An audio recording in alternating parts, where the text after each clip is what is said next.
The lantern flickered in Isaac Brennan's calloused hand as he stepped onto the porch of his ranch house that September evening in 1879, and his breath caught in his throat when he saw a woman with auburn hair curled up in Margaret's old rocking chair, her chest rising and falling in exhausted sleep. He stood frozen for a long moment, the Montana night pressing cold against his back. The chair had sat empty for 3 years, ever since fever took his wife. Nobody dared sit in it, not the ranch hands, not the women from town who occasionally brought him meals out of pity. Nobody. But this stranger had found her way onto his porch somehow, and she looked half dead herself. Her dress was torn and dirty, her face smudged with dust and what might have been dried blood. Her feet were bare, wrapped in strips of cloth that had once been part of her petticoat, judging by the matching fabric. She was young, maybe 25, and even in her disheveled state, Isaac could see she carried herself with a certain dignity that poverty and hardship had not quite stripped away. He should wake her, send her on her way. This was his property, 15 miles outside of Reno, Montana, and strangers meant trouble more often than not in 1879. But something in the peaceful expression on her face, the way her hand rested against her cheek like a child, made him hesitate. The decision was taken from him when her eyes suddenly flew open. They were green, he noticed, the color of spring grass after rain. Those eyes locked onto his, and he saw fear flash through them before she scrambled to her feet, nearly toppling the rocking chair in her haste. "I am so sorry," she said, her voice hoarse and cracking. "I did not mean to trespass. I was walking and I saw the light and I just needed to rest for a moment. I will leave right now." She swayed on her feet and Isaac moved instinctively, catching her elbow before she could fall. Up close, he could see the hollowness in her cheeks, the way her collarbone jutted sharp beneath her torn collar. "When did you last eat?" he asked. She blinked at him, clearly surprised by the question. "I am not certain. 2 days ago, maybe 3. A farmer's wife gave me bread and cheese." Isaac found himself guiding her back to the rocking chair, even though every fiber of his being screamed that this was wrong, that this chair was sacred ground, that no one should sit where Margaret had spent her final comfortable days watching the sunset. But this woman needed rest, and he could not turn away someone so clearly in need. "Stay here," he said gruffly. "I will bring you something to eat." He disappeared into the house before she could protest, his heart hammering in his chest. What was he doing? He did not know this woman. She could be a thief, a con artist, or worse. But when he glanced back through the window, he saw her sitting in that chair with tears streaming silently down her face, and something in his chest cracked open. Isaac put together a plate of cold beef, bread, and the apple pie that Mrs. Henderson from town had brought him yesterday. He poured a glass of milk and carried it all back outside, where the woman was trying unsuccessfully to wipe away her tears. "I apologize," she said, her voice thick with emotion. "You have been kind, and here I am crying like a fool." "Eat," Isaac said simply, holding out the plate. She took it with shaking hands and began to eat slowly, deliberately, as though forcing herself not to devour everything at once. He appreciated the restraint. It spoke of breeding, of a life that had once been better than whatever circumstances had brought her to his porch. "My name is Isaac Brennan," he said after a moment. "This is my ranch." She swallowed a bite of bread and met his eyes. "Fiona Harper." "I am grateful for your hospitality, Mr. Brennan. I promise I will repay you somehow." "Where are you headed?" Fiona looked down at her plate. "Anywhere. Nowhere. Away from where I came from." Isaac leaned against the porch railing, studying her in the lantern light. He recognized the look in her eyes, the desperate determination of someone running from something terrible. He had seen it before in ranch hands fleeing the law, in women escaping bad marriages, in drifters trying to outrun their pasts. "This is wild country," he said. "Next ranch is 10 miles north. Town is 15 miles south. You will not make it far on foot in your condition." "I will manage," Fiona said with more confidence than her situation warranted. "I have made it this far, have I not? Have you?" Isaac gestured at her feet, her torn dress, her gaunt face. "You look like you are about 2 days from lying down somewhere and not getting back up." Fiona's jaw tightened. "I appreciate your concern, Mr. Brennan, but I have survived worse than an empty stomach and sore feet. I will be fine."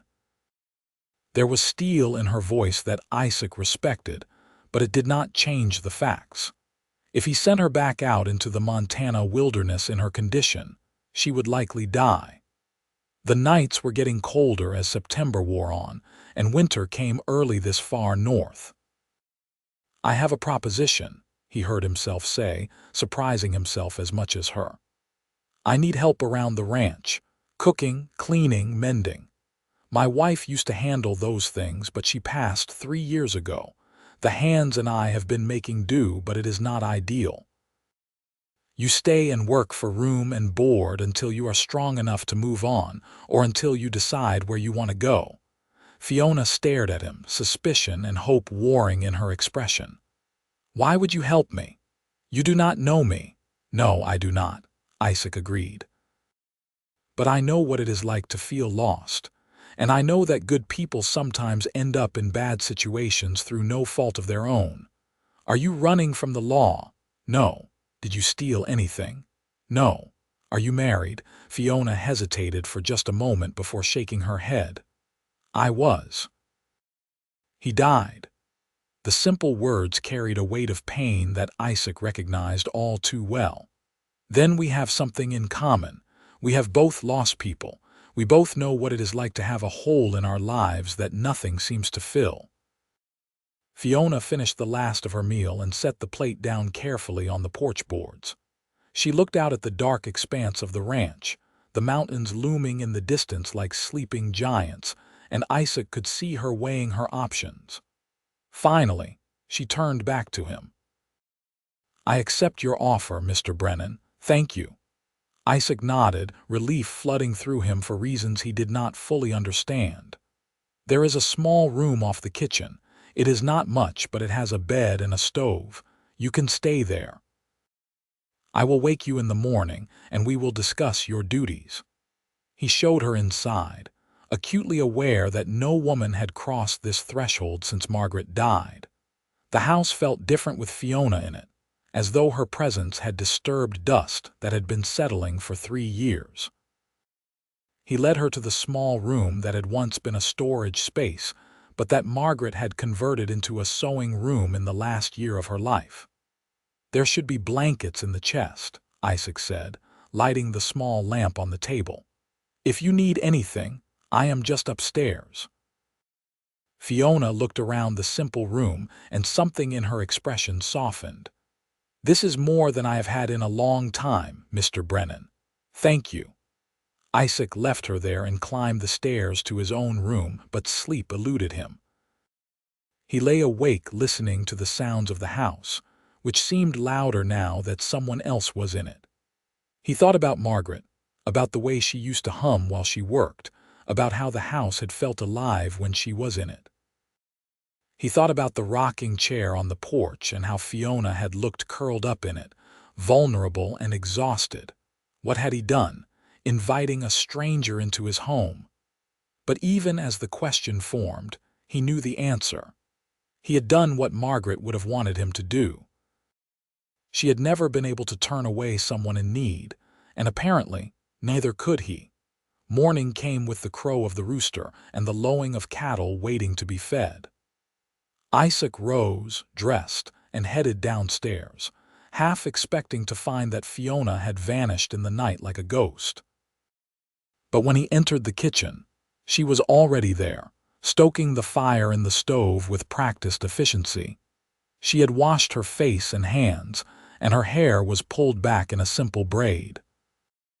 In the morning light, He could see she was prettier than he had realized the night before, with fine features and expressive eyes that spoke of intelligence and determination.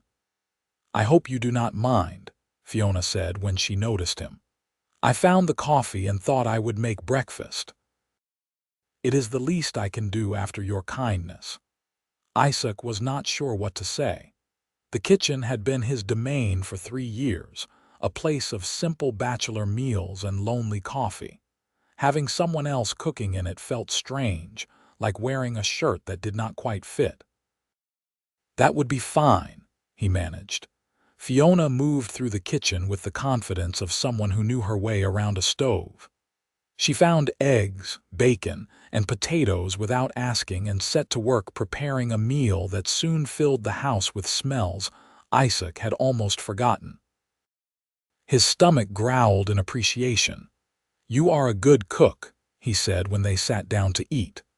"My mother taught me," Fiona replied. "She believed that a woman should know how to run a household properly. I suppose I should be grateful for that now, even if I resented it at the time." "Where is your family?" Isaac asked, then immediately regretted the question when he saw Fiona's expression close off.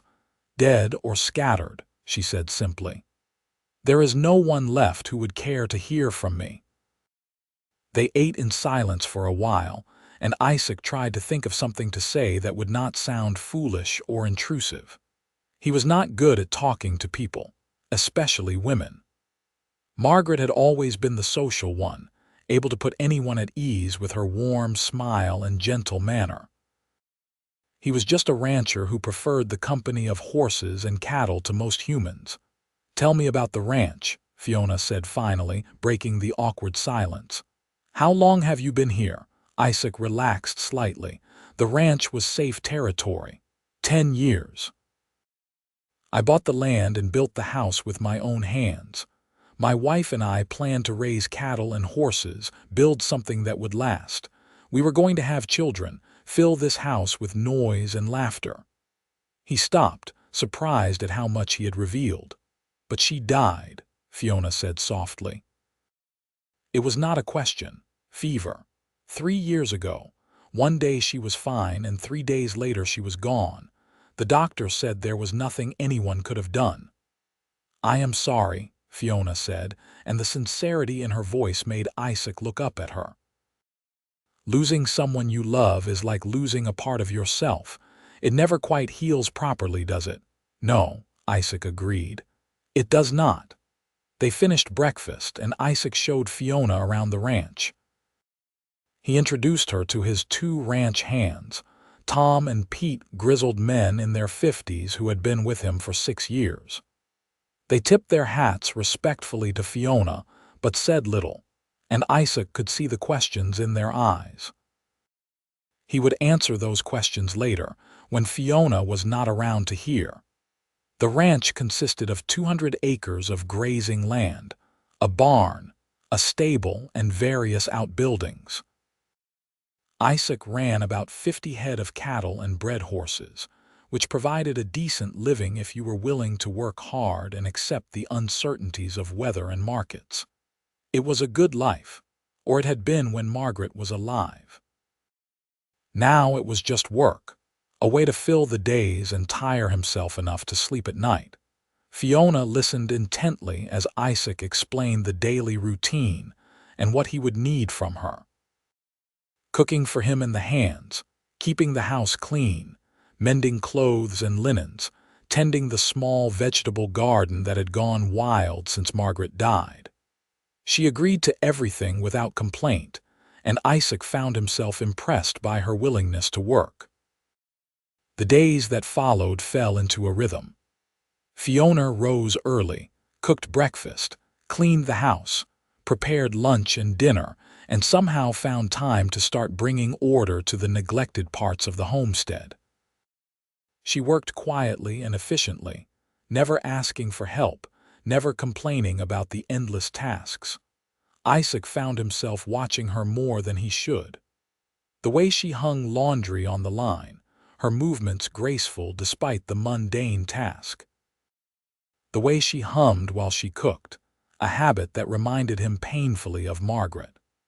The way she sometimes sat on the porch in the evening in that rocking chair, staring out at the mountains as though searching for answers to questions she never voiced. They spoke little in those first weeks. Isaac was not good at conversation, and Fiona seemed content with silence. But gradually, small exchanges began to accumulate. Comments about the weather, questions about supplies needed from town, brief observations about the ranch animals. One evening about 3 weeks after Fiona's arrival, Isaac came in from mending a fence to find her in the kitchen, tears streaming down her face as she chopped onions for stew. "Are you all right?" he asked, alarmed. Fiona laughed through her tears. "Just the onions.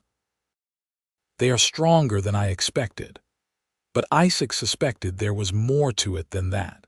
He had heard her crying softly in her room some nights, the sound muffled but unmistakable. Whatever had brought her to his porch that night was still haunting her, and he wanted to help but did not know how. "Fiona," he said carefully, "if you ever want to talk about whatever you are running from, I will listen. No judgment, just an ear." She set down the knife and wiped her eyes with her apron. "That is kind of you, Mr. Brennan. Perhaps someday I will take you up on that offer." "Call me Isaac," he said. "Mr. Brennan makes me sound old." A small smile crossed Fiona's face. "All right, Isaac, and you should call me Fiona, not Miss Harper." It was a small thing, that exchange of first names, but it felt significant. Like they were no longer just employer and employee, but something more. Something Isaac could not quite name. October arrived with a cold snap that warned of the harsh winter to come. Isaac knew he needed to make a trip to Reno for supplies before the first snow, and he decided to take Fiona with him. She had not left the ranch since arriving, and he thought she might appreciate the change of scenery. The ride to town took most of the morning. Isaac drove the wagon while Fiona sat beside him, bundled in one of Margaret's old coats that Isaac had pulled from storage. It fit her well enough, and the dark blue brought out the color in her eyes. Reno, Montana, was not much to speak of in 1879. One main street, a handful of businesses, a church, and a scattering of houses. But it was civilization, and Isaac could see Fiona taking it all in with interest. They stopped first at the general store, where Isaac introduced Fiona to the owner, Mr. Garrett, and his wife. The couple was polite but curious, and Isaac could see Mrs. Garrett mentally cataloging Fiona's appearance and demeanor, no doubt preparing to share the gossip with the rest of the town. "Mrs. Harper is helping me with the household," Isaac explained, using the courtesy title even though Fiona had said she was widowed. It would save questions and speculation. "How nice for you, Mr. Brennan," Mrs. Garrett said with a smile that did not quite reach her eyes. The ranch must have been terribly lonesome without dear Margaret. Isaac felt Fiona stiffen beside him, and he wondered if she could sense the underlying judgment in Mrs. Garrett's tone. Widowers were allowed to mourn, but apparently there was a time limit on acceptable solitude before hiring help became suspicious. They purchased flour, sugar, coffee, and various other supplies, and Isaac added a few items he knew Fiona would appreciate. New fabric for a dress, a warm shawl, a hairbrush with mother-of-pearl inlay that caught her eye even though she said nothing. "You do not have to do this," Fiona protested when she saw the extras. "You have been working hard," Isaac said. "You deserve something nice." They were loading the wagon when a man approached them, tall and lean with cold eyes and a predatory way of moving. Isaac felt Fiona freeze beside him, and he knew instinctively that this man was trouble. "Fiona," the man said, his voice carrying a false warmth. "I have been looking everywhere for you." "Hello, Vincent," Fiona said, her voice carefully neutral. "I did not expect to see you here. Vincent Harper." Isaac placed the last name and felt his jaw tighten. This must be a relative of Fiona's late husband, perhaps a brother or cousin. "Who is your friend?" Vincent asked, his eyes raking over Isaac with poorly concealed hostility. "This is Isaac Brennan. I am working at his ranch," Fiona said. "Working," Vincent repeated, loading the word with innuendo. "Is that what you call it? Here I have been worried sick about you, and you are just playing house with some rancher." Isaac stepped forward, putting himself slightly between Fiona and Vincent. "I think you should move along, friend. The lady clearly does not want to talk to you." Vincent's expression hardened. "The lady and I have unfinished business. Fiona, you need to come home. You have responsibilities, obligations. Your husband left debts and you cannot just run away from them." "Those were your brother's debts, not mine," Fiona said, finding her voice. "And I paid what I could before I left." "I have nothing more to give you, Vincent." "You had no right to sell that land," Vincent snarled. "It should have gone to me as his brother." "The land was in my name," Fiona shot back. "David saw to that before he died because he knew you would try to take everything if you could. And I sold it to pay his gambling debts, debts you encouraged him to accumulate so you could profit from them." Isaac did not like where this conversation was heading. He put a hand on Fiona's arm. "We should go." Vincent grabbed Fiona's other arm, his grip tight enough to make her wince. "She is not going anywhere with you, Brennan. She has family business to attend to." Isaac moved fast, breaking Vincent's grip on Fiona and stepping between them fully. "Touch her again, and we are going to have a problem you will not like." For a moment, Isaac thought Vincent might swing at him. The man's hand moved toward the gun at his hip, but then he seemed to remember they were standing in the middle of town with witnesses watching. He took a step back, his face twisted with anger. "This is not over, Fiona," Vincent said. "You owe me, and I always collect what I am owed." He stalked off, and Isaac felt Fiona trembling beside him. He guided her onto the wagon seat and climbed up beside her, taking up the reins and getting them moving toward home as quickly as he could without drawing more attention. They were several miles out of town before Fiona spoke. "I am so sorry, Isaac. I did not know he had followed me here. I thought I had covered my tracks." "Tell me what happened," Isaac said gently. "The truth, Fiona. I need to know what I am dealing with." So she told him. About marrying David Harper at 19, full of hope and love. About discovering too late that David had a gambling problem and a brother who encouraged it. About watching their small ranch in Wyoming slowly fall apart as David borrowed against it to pay gambling debts.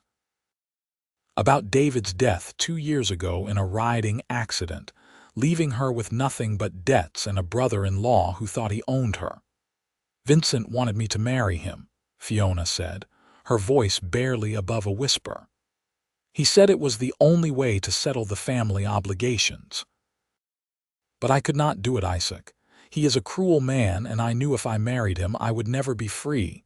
So I sold what I could, paid what I could, and ran." "How much do you owe him?" "I do not owe him anything," Fiona said firmly. "I paid David's legitimate debts. What Vincent claims I owe are made-up numbers, loans David supposedly took from him that I have no record of. But Vincent does not care about truth. He only cares about control and money." Isaac was quiet for a long moment, processing everything. He understood now why Fiona had been so desperate, why she had ended up sleeping in a rocking chair on a stranger's porch in the middle of nowhere. "He will not bother you again," Isaac said finally. "You do not know Vincent," Fiona said. "He does not give up. If he thinks there is money to be had or a score to settle, he will keep coming." "Let him come," Isaac said. "This is my land and you are under my protection. That means something." Fiona looked at him, her green eyes shining with unshed tears. "Why are you being so kind to me?" "I am nothing but trouble, Isaac. You should have turned me away that first night." "Maybe," Isaac admitted. "But I did not. And I am glad I did not. You have brought life back to that house, Fiona. For the first time in 3 years, I do not dread coming home at the end of the day. That is worth something. They rode the rest of the way in silence, but it was a different kind of silence than before. There was an understanding between them now, a connection forged by shared confidences and mutual respect. When they arrived back at the ranch, Isaac unloaded the wagon while Fiona went inside to start dinner. Tom and Pete came over to help, and Isaac told them about Vincent Harper. If you see a tall man with cold eyes hanging around the property, you come get me immediately, Isaac said. Do not engage with him, just find me. Trouble, Tom asked. Could be, Isaac admitted, but we will handle it. That night after dinner, Isaac found Fiona sitting in the rocking chair on the porch despite the cold. He brought out 2 mugs of coffee and sat in the straight back chair beside her. Thank you, Fiona said, accepting the warm mug. For today, for standing up to Vincent, for listening. You do not need to thank me, Isaac said. It is what anyone would do. But you are not just anyone, Fiona said softly.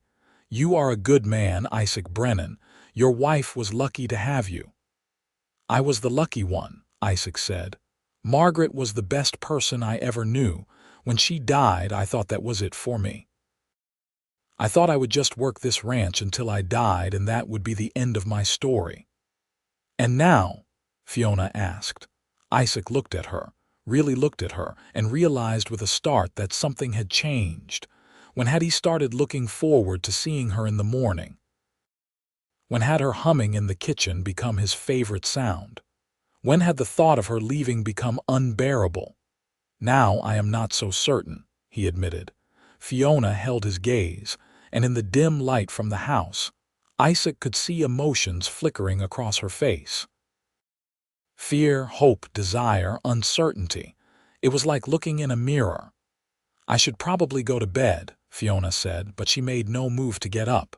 Probably, Isaac agreed, but he did not move either. They sat there in the Montana night, the rocking chair creaking gently, the coffee cooling in their hands and something unspoken passing between them. It was too soon, Isaac told himself. She had been here barely more than a month. Margaret had only been gone 3 years. He should not be feeling this way about another woman, but he was. God help him, he was. The next few weeks were a strange dance of attraction and propriety. Isaac found himself making excuses to be near Fiona, to talk to her, to help her with tasks she was perfectly capable of handling herself. Fiona seemed to be doing the same, lingering in rooms where he was working, asking his opinion on things that did not really require his input, finding reasons to brush past him in the narrow hallways of the house. Neither of them acknowledged what was happening. It felt too fragile, too new, too frightening to put into words. And there was Vincent to worry about, the threat of him returning hanging over them like a dark cloud. November brought the first snow, and with it, the winter closing in. Isaac took stock of his supplies and cattle, making certain everything was ready for the months of cold ahead. This was the dangerous time in Montana, when a blizzard could blow in with little warning and cut a ranch off from the outside world for days or weeks. One evening, as Isaac was checking on the horses in the barn, Fiona came out to tell him dinner was ready. She stood in the doorway wrapped in her shawl, backlit by the golden light from the house, and Isaac felt his heart skip a beat. "You look like a painting," he said before he could stop himself. Fiona blushed, the color rising in her cheeks. "That is a very sweet thing to say." Isaac walked toward her, suddenly bold. "Fiona, I need to tell you something." "All right," she said softly. "I know it has not been long. I know you are probably not ready to hear this, but I cannot keep pretending that you are just working for me, that you are just someone passing through. You have become important to me, Fiona, more important than I ever expected." Fiona's eyes widened. "Isaac." "I am not asking for anything," Isaac said quickly. "I just needed you to know. I needed to be honest about what I am feeling." Fiona stepped closer to him, close enough that he could see the flecks of gold in her green eyes. "I am glad you told me," she said, "because I have been feeling the same way and I was afraid I was alone in it." "You are not alone," Isaac said. "What about Margaret?" Fiona asked. "I do not want to replace her, Isaac. I could never replace her." "You would not be replacing her," Isaac said. "Margaret will always be part of me. But she is gone and I am still here, and so are you. I think she would understand that. I think she would want me to be happy." Fiona reached up and touched Isaac's face, her hand gentle against his bearded cheek. "I want to be happy too. I have not been happy in so long, Isaac, but I am afraid. What if Vincent comes back? What if I bring danger to you?" "Then we will face it together," Isaac said. He covered her hand with his own. "You do not have to face anything alone anymore, Fiona." She leaned into him then, resting her forehead against his chest, and Isaac wrapped his arms around her. They stood like that in the barn doorway, holding each other as snow began to fall softly around them, and Isaac felt something inside him heal. Some wound he had not realized was still bleeding. "We should go inside," Fiona said eventually, "before we freeze. Or before Tom and Pete see us and get ideas," Isaac added with a small smile. Fiona laughed, a sound Isaac realized he had not heard nearly enough of. "I think they already have ideas, Isaac. The way they watch us when we are in the same room. They are not subtle." They walked back to the house hand in hand, and it felt natural, right? Isaac realized that for the first time since Margaret died, he was not just existing. He was living. Dinner that night was different. There was an ease between them now, a freedom to look at each other openly, to let hands touch when passing dishes, to smile for no reason except the joy of being together. Tom and Pete exchanged knowing glances but said nothing, and Isaac was grateful for their discretion. After dinner, Isaac and Fiona sat together on the porch despite the cold, bundled in blankets, watching the snow fall. "Tell me about your dreams," Fiona said. "What do you want from life, Isaac?" Isaac thought about it. "I want this ranch to thrive. I want to breed horses that people talk about all over Montana. I want—" He paused, then took a breath. "I want a family again. Children running around, noise and laughter. I want to grow old with someone I love." "That sounds like a good dream," Fiona said softly. "What about you?" "What do you want?" "I want to belong somewhere," Fiona said. "I want to stop running. I want to build something that is mine that no one can take away, and I want to love and be loved without fear." "You belong here," Isaac said. "If you want to stay, not as hired help, as my partner. As my wife, if you will have me." Fiona turned to look at him, surprise and joy warring on her face. "Isaac Brennan, are you proposing to me?" "I suppose I am," Isaac said. "I know it is sudden. I know we have only known each other a few months. But when something feels this right, I do not see the point in waiting. Will you marry me, Fiona?" Fiona was quiet for a long moment, and Isaac felt his heart hammering in his chest. Had he miscalculated? Had he moved too fast? But then she smiled, and it was like the sun breaking through clouds. "Yes," she said.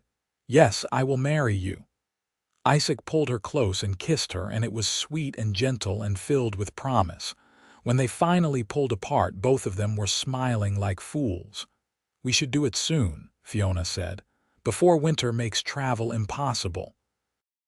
And before Vincent can cause trouble." "Next week," Isaac suggested. "Next week," Fiona agreed. They were married on a cold November morning in the small church in Reno. Tom and Pete served as witnesses, along with Mr. and Mrs. Garrett from the general store. It was a simple ceremony, but Isaac did not need anything elaborate. All he needed was Fiona standing beside him, promising to love and cherish him, and he her. The preacher was a kindly older man who asked no uncomfortable questions about their brief courtship. He blessed their union and declared them man and wife. And when Isaac kissed his bride, he felt complete in a way he had not felt in years. They held a small dinner at the ranch afterward, with Tom and Pete and a few neighbors who had heard about the wedding. Mrs. Henderson brought her famous apple pie, and old Mr. Collins brought a jug of whiskey that he claimed was for medicinal purposes, but that everyone knew was just good liquor. As the sun set and their guests departed, Isaac carried Fiona over the threshold of their home. She laughed and protested that she was perfectly capable of walking, but Isaac insisted on the tradition. "Welcome home, Mrs. Brennan," he said, setting her down gently in the parlor. "It feels strange to be called that," Fiona admitted, "but I think I like it." Their wedding night was tender and sweet, a slow exploration of each other that felt sacred in its intimacy. Isaac had been with Margaret, of course, but this was different. This was a second chance, a gift he had not expected to receive. He tried to show Fiona with touch and words how much she meant to him, how grateful he was that she had stumbled into his life. "I love you," Fiona whispered in the darkness afterward, curled against his chest. "I did not think I would ever love anyone again, but I love you, Isaac." "I love you too," Isaac said, the words coming easily. "More than I knew was possible." They fell asleep in each other's arms, and Isaac slept more peacefully than he had in years, but their happiness was not to last undisturbed. 3 weeks after the wedding, on a bitter cold December afternoon, Vincent Harper arrived at the ranch. Isaac saw him coming from the barn and walked out to meet him, blocking the path to the house. Tom and Pete flanked him, and Isaac was grateful for their solid presence. "You are not welcome here, Harper," Isaac called out. Vincent reined in his horse, his face twisted with anger. "You think you can steal what is mine and get away with it? Fiona is not yours," Isaac said calmly. "She is my wife now, and she does not owe you anything." "She owes me $3,000, Vincent snarled. "Her late husband borrowed that money from me, and she sold property that should have been used to pay it back." "You have no proof of that debt," Isaac said. "And even if you did, debts do not transfer to widows in this state unless they co-signed, which Fiona did not. You know the law, Harper. You are just trying to extort money from a woman who has nothing left to give you." Vincent dismounted and walked toward Isaac, his hand resting on the gun at his hip. "You calling me a liar, Brennan?" "I am calling you a bully and a cheat," Isaac said. "And I am telling you to leave my property right now, or we are going to have a problem." "Isaac, no." Fiona's voice came from the porch. She had come outside despite his earlier instructions to stay in the house if Vincent showed up. "Please, just let him go. It is not worth it." "Listen to your wife, Brennan," Vincent said with an ugly smile. "She knows what I am capable of." That was the wrong thing to say. Isaac moved before he could think better of it, landing a solid punch on Vincent's jaw that sent the man stumbling backward. Vincent reached for his gun, but Tom was faster, his own weapon drawn and pointed at Vincent's chest. "I would not do that if I were you," Tom said calmly. "We have got 3 guns to your one and witnesses that will say you drew first." Vincent slowly raised his hands, his eyes blazing with fury. "This is not over, Brennan, not by a long shot." "Yes, it is," Isaac said, rubbing his knuckles. "You are going to get on your horse and ride away. If we ever see you on this property again, we will have you arrested for trespassing. And if you try to hurt Fiona or me in any way, I will hunt you down and make you regret it. That is a promise." Vincent spat blood on the ground and mounted his horse. "You have made an enemy today, Brennan. Remember that when your luck runs out." He rode off, and Isaac watched until he was out of sight. Then he turned to Fiona, who was standing on the porch with tears streaming down her face. "Are you all right?" he asked, going to her. "I was so afraid," she said, throwing her arms around him. "I thought he was going to shoot you." "It takes more than Vincent Harper to kill me," Isaac said, holding her tight. "But we need to be careful. He is not going to let this go easily." Over the next few weeks, Isaac took precautions. He and the hands took turns keeping watch at night. He taught Fiona how to shoot a rifle and insisted she keep one near her when she was alone in the house. He rode into town and spoke to the sheriff, a straight-backed man named Daniels who promised to keep an eye out for Vincent, but admitted there was little he could do unless Vincent actually broke a law. Winter deepened, and the Montana snow piled high. The ranch became isolated, cut off from town by drifts that made travel nearly impossible. Isaac found himself grateful for the isolation. Vincent would have a hard time causing trouble in this weather. The days fell into a comfortable routine. Isaac and the hands cared for the livestock, breaking ice on water troughs and making certain the animals had enough feed. Fiona kept the house warm and welcoming, cooking hearty meals that fortified them against the cold. In the evenings, Isaac and Fiona would sit by the fire, talking about everything and nothing, learning each other's stories, building a life together one conversation at a time. "Tell me about Margaret," Fiona said one night as they lay in bed, the wind howling outside. Isaac was quiet for a moment. He had been wondering when this conversation would come. "What do you want to know? What was she like? How did you meet?" Isaac thought back to those early days.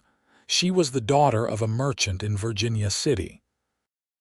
"I met her when I went there to buy supplies for the ranch. She was working in her father's store and she sold me a dozen things I did not need just by smiling at me. I was smitten immediately."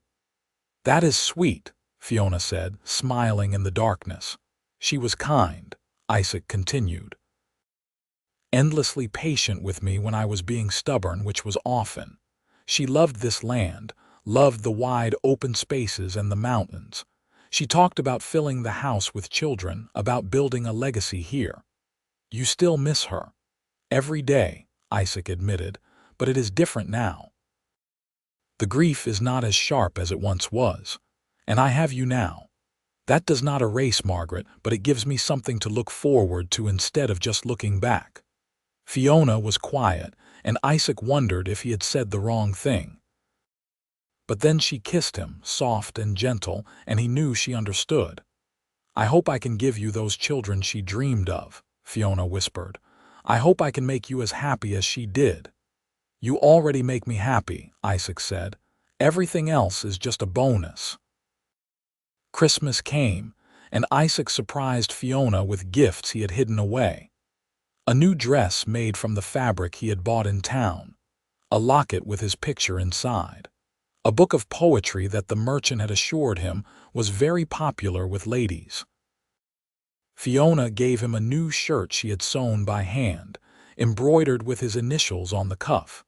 She also gave him a small painting she had done of the ranch, the house and barn nestled against the mountains under a summer sky. "I did not know you could paint," Isaac said, touched by the gift. "My mother taught me," Fiona said. "I have not done it in years, but I wanted to give you something special, something that showed how I see this place. It is not just a ranch to me, Isaac. It is home." They celebrated quietly, just the two of them and Tom and Pete, sharing a meal and stories by the fire. It was not elaborate, but it was perfect.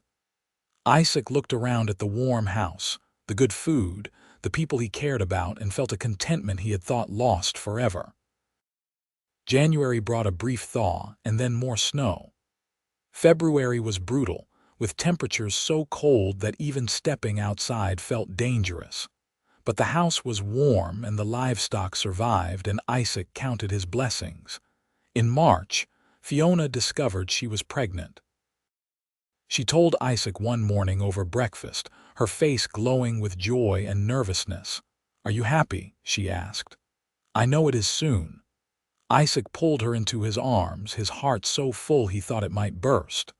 "Happy does not even begin to cover it. This is everything I hoped for, Fiona. A family, a future." I hope it is a boy, Fiona said. A son who looks like you and has your good heart. I do not care if it is a boy or a girl, Isaac said honestly. I just want you both to be healthy and happy. As spring arrived and the snow began to melt, Isaac felt a renewed sense of hope.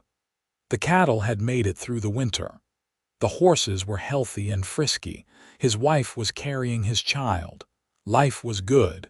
But in April, Vincent Harper returned. He came at night when Isaac was in the barn checking on a mare that was about to foal. Tom and Pete were in the bunkhouse, and Fiona was alone in the house. Isaac heard the shot and the scream, and his blood ran cold. He ran toward the house faster than he had ever moved in his life, his rifle in hand.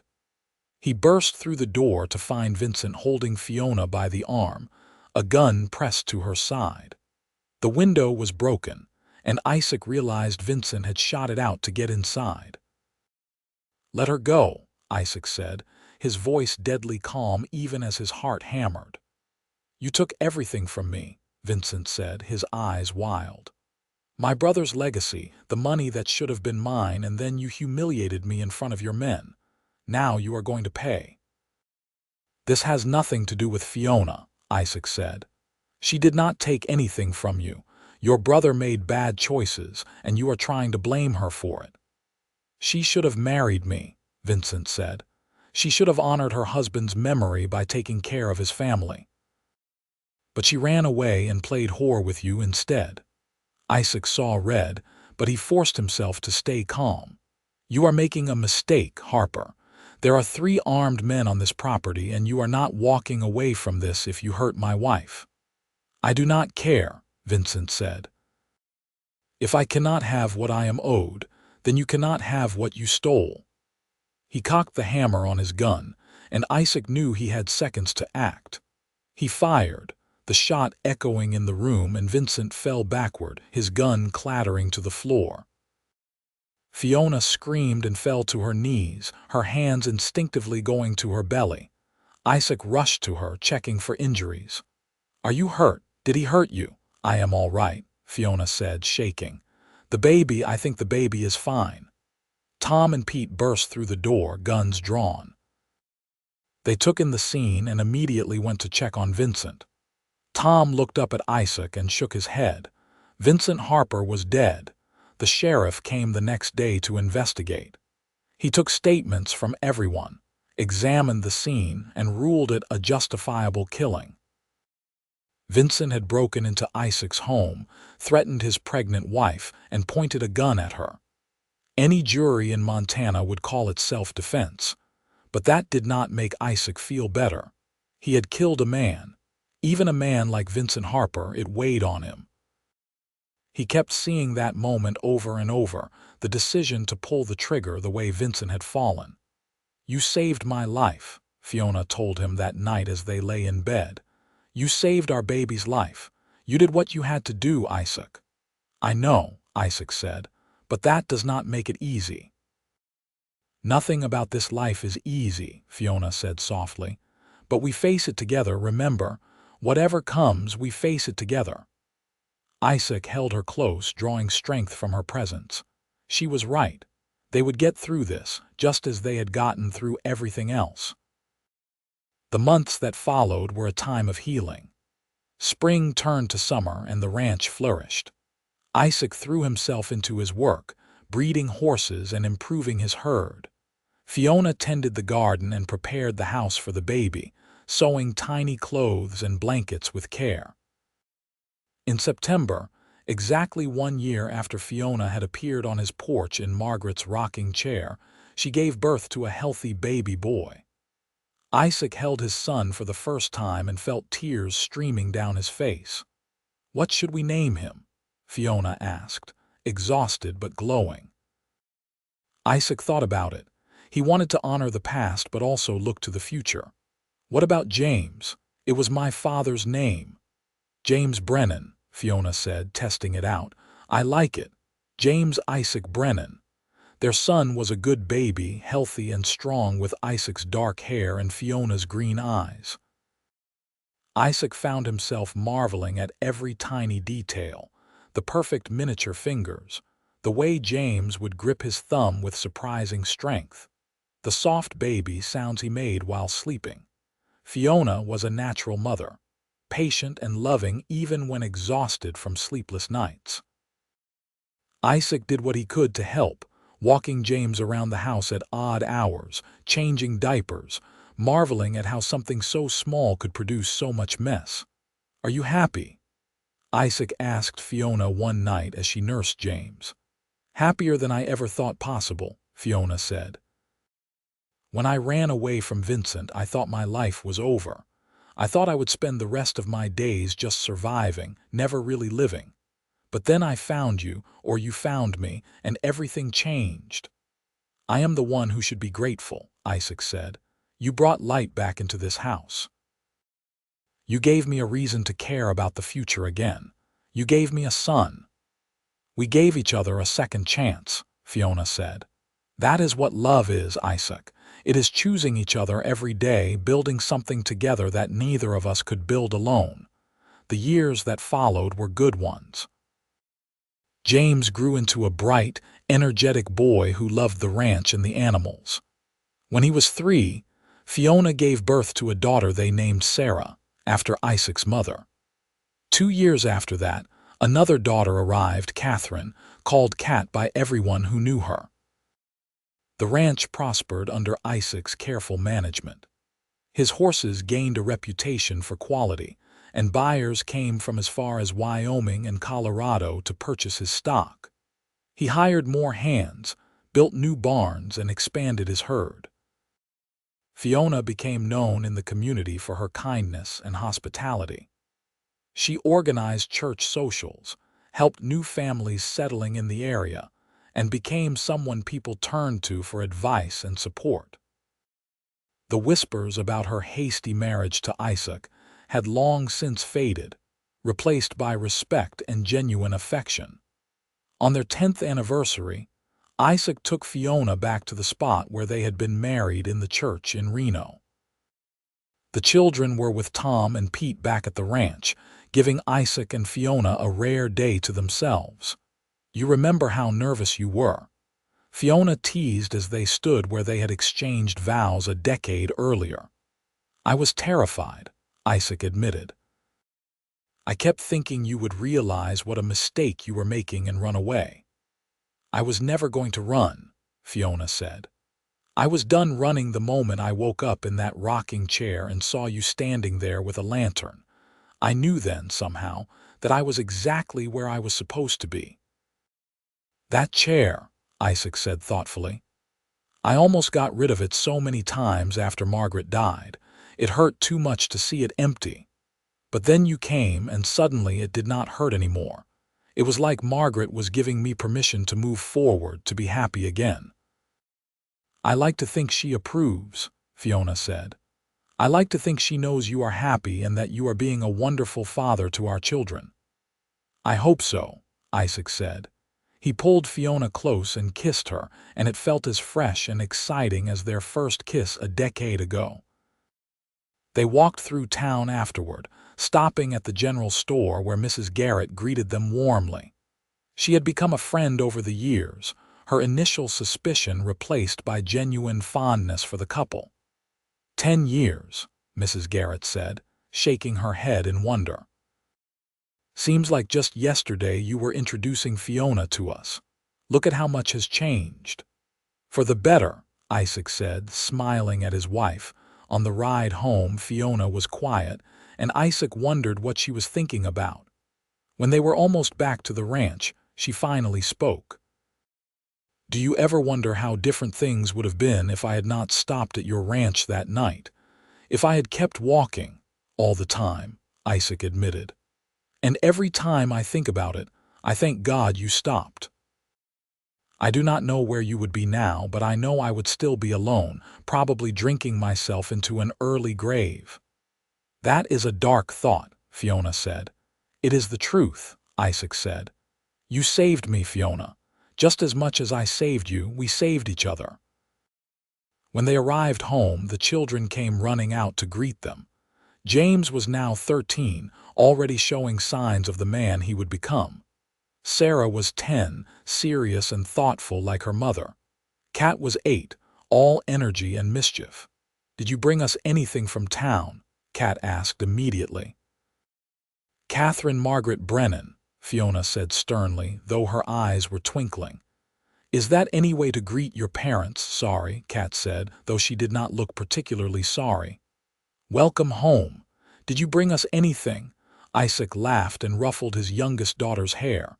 "Maybe. You will have to wait until after dinner to find out." They gathered around the table that evening, the whole family together, and Isaac looked at each face illuminated by the lamplight. His children, growing so fast it made his heart ache. His wife, still as beautiful to him as the day they married. His home, filled with laughter and love. "What are you thinking about?" Fiona asked, catching him staring. "Just how lucky I am," Isaac said. "How lucky we are, this life, this family, it is everything I ever wanted." "It is not perfect," Fiona said. "There are hard days." "The best things never are perfect," Isaac countered, "but they are real and they are ours. That is what matters." As the years continued to pass, Isaac and Fiona watched their children grow into adults. James took to ranching like he was born to it, working alongside his father and learning everything Isaac could teach him. Sarah discovered a love for teaching and eventually became the school teacher in Reno, beloved by her students. Kat, true to her spirited nature, married a horse trader and moved to Colorado, though she visited often. Isaac aged gracefully, his hair turning silver, his face weathering into comfortable lines. Fiona remained his constant companion, his best friend, his love. They worked side by side, building a legacy that would last long after they were gone. On their 25th anniversary, Isaac took Fiona back to the porch where they had first met. The rocking chair was still there, though they had replaced the boards beneath it over the years. It was early evening, the same time of day when he had first found her sleeping there all those years ago. "Sit," Isaac said, gesturing to the chair. Fiona settled into it with a smile. "Remember when you found me here? I was so frightened, so lost. And now look at you," Isaac said. "Strong, confident, surrounded by people who love you. You are not that scared woman anymore." "I am still her," Fiona said. "She is still part of me, but she does not define me anymore. We have built something beautiful together, Isaac. Something that was worth every hardship we went through to get here." Isaac sat in the chair beside her, the straight-backed one he had occupied on so many evenings over the years. "I have been thinking about the future," he said. "About what happens when we are gone." "That is morbid," Fiona said. "Practical," Isaac corrected. "I want to make certain everything is in order. The ranch will go to James, but I want to make certain the girls are provided for too. I want to make certain you are provided for if something happens to me." "Nothing is going to happen to you," Fiona said firmly. "You are going to live to be 100 and irritate me for many more decades." "I hope so," Isaac said with a laugh. "But I want you to know, Fiona, that loving you has been the greatest privilege of my life. If I died tomorrow, I would die a happy man because I got to spend 25 years as your husband." Fiona reached for his hand, lacing their fingers together. "You gave me a home when I had nowhere to go. You gave me safety when I was in danger. You gave me love when I thought I would never love again. And you gave me a family, Isaac. 3 beautiful children who are the best parts of both of us. I could not have asked for more." They sat in comfortable silence as the sun set over the Montana mountains, painting the sky in shades of gold and crimson. The ranch stretched out before them, fields and fences and buildings that represented decades of hard work and love. In the distance, they could hear cattle lowing and horses whinnying, the sounds of a working ranch at the end of the day. "You ever miss your old life?" Isaac asked suddenly. Before all of this, Fiona thought about it. Sometimes I miss my parents, she admitted. And I wish my first marriage had been different, that David had been a better man. But I do not miss who I was. That woman was young and naive and thought love was enough to fix anything. Now I know better. Love is not enough by itself. You need trust and respect and partnership. You need to choose each other every day, not just once at a wedding. We have done that, Isaac said. Chosen each other every day for 25 years. And I will keep choosing you, Fiona said, for however many days we have left. More years passed, and Isaac and Fiona moved into the gentle rhythm of their later years. James took over most of the day-to-day running of the ranch, allowing Isaac to step back and enjoy what he had built. Grandchildren arrived, filling the house with noise and laughter once again. Isaac's health remained good, though he moved a bit slower and his joints ached on cold mornings. Fiona developed a slight tremor in her hands that made her embroidery more difficult, but she adapted, finding new hobbies to keep herself busy. They took to spending their evenings on the porch again, in those same chairs where so much of their relationship had unfolded. They would watch the sunset, hold hands and talk about their days, their memories, their hopes for their children and grandchildren. I have been thinking about something, Fiona said one evening. They were both in their 60s now, their hair silver, their faces lined with the evidence of a life well lived. What is that? Isaac asked. You believe in fate. You think we were meant to find each other. Isaac considered the question. I do not know about fate, he said finally. But I do know that sometimes the best things in life happen when we least expect them. If you had not stopped at my ranch that night, if I had turned you away, both our lives would have been very different. Worse, I think. So maybe it was fate, or maybe it was just luck. Either way, I am grateful. Me too, Fiona said softly. Every single day I am grateful. As they moved into their 70s, Isaac and Fiona began to slow down significantly, but their love for each other never diminished. If anything, it grew stronger, tempered by decades of partnership and tested by life's challenges. On their 50th anniversary, their children and grandchildren gathered at the ranch for a celebration. There were over 20 people now, a testament to the family Isaac and Fiona had built together. They had a feast, with music and dancing, and Isaac found himself overwhelmed by emotion as he looked around at all these people who existed, because he had found Fiona sleeping in a rocking chair 50 years ago. Speech, James called out, and the others took up the call. Isaac stood, his joints protesting but his heart full. I am not good with words, he began, never have been, but I want to say something about your mother. He looked at Fiona, who was smiling at him with tears in her eyes. 50 years ago, I was alone and broken. I thought my life was over. Then this woman appeared on my porch and everything changed. She taught me that it is never too late to start over, never too late to love again, never too late to build something beautiful. She gave me a family, a purpose, a reason to wake up grateful every morning. So thank you, Fiona. For 50 years of love, 50 years of partnership, 50 years of choosing me. I love you more today than I did the day we married, and I will love you for whatever time we have left. There was not a dry eye in the room. Fiona stood and went to Isaac, and they held each other as their family applauded, several of the grandchildren whooping and hollering.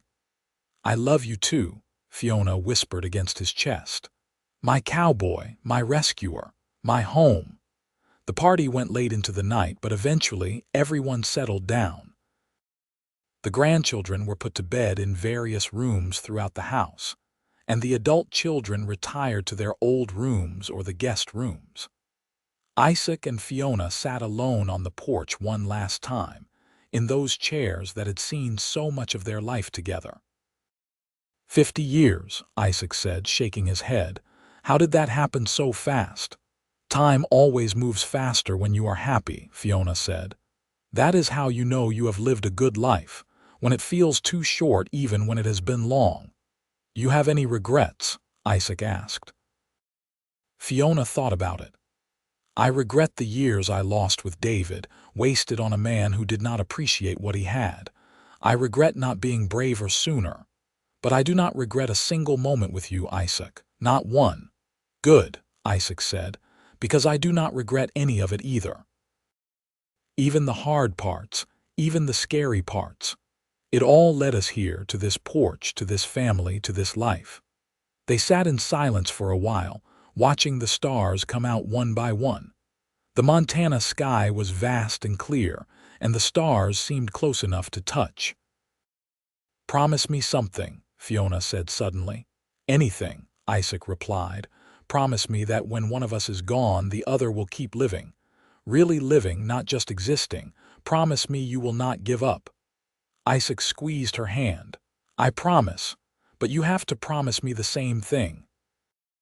I promise, Fiona said.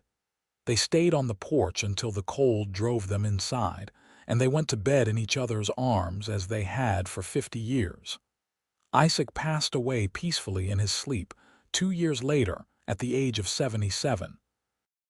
Fiona woke up beside him and knew immediately that he was gone. She held his hand and cried, but they were not just tears of sorrow. They were tears of gratitude for the 52 years they had shared, for the love that had transformed both their lives. The funeral was large, with people coming from all over Montana to pay their respects. Isaac Brennan had been respected and liked, known for his integrity, his hard work, and his devotion to his family. But it was Fiona that people remembered most from the service, the way she stood strong and dignified, speaking about her husband with love and humor, telling stories that made people laugh and cry in equal measure. Isaac used to say he saved me, Fiona said to the gathered crowd. But the truth is, we saved each other. Two broken people who found each other by chance and built something beautiful by choice. That is what love is.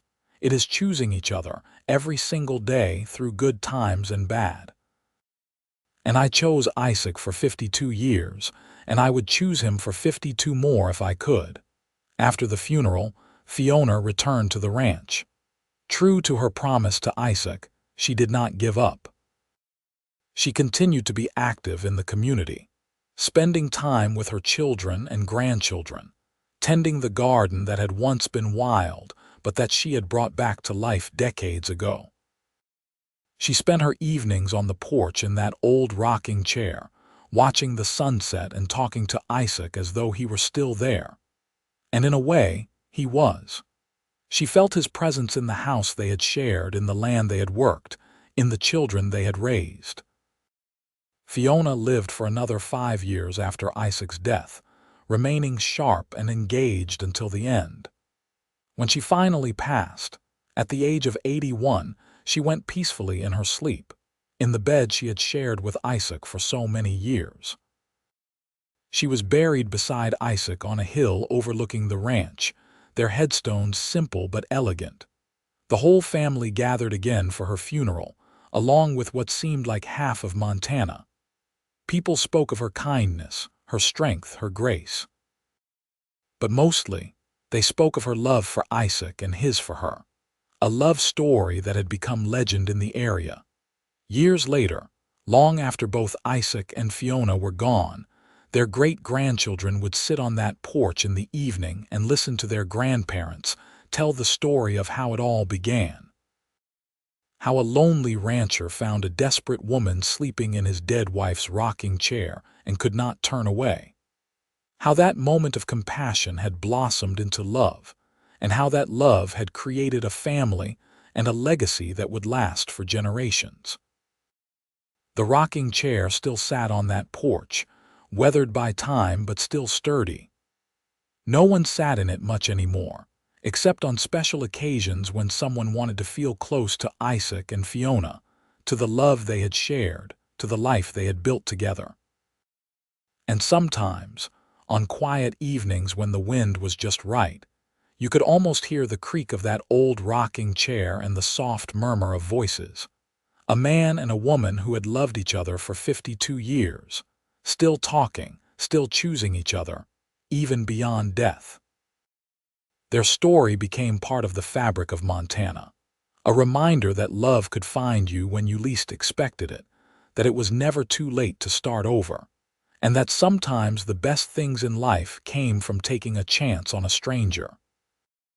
The ranch continued to thrive under James's management and eventually passed to his son, Isaac's grandson, also named Isaac. The Brennan name became synonymous with quality horses and cattle, with integrity and hard work. But more than that, it became synonymous with love. The kind of love that changed lives, that built families, that lasted beyond death. The kind of love that started with a lonely rancher finding a woman sleeping in his dead wife's rocking chair and choosing in that moment not to turn away. And that choice, that single moment of compassion and connection, had created something beautiful that would last forever. A legacy of love built one day at a time, one choice at a time, by two people who understood that the best things in life were worth working for, worth fighting for, worth choosing every single day until the end.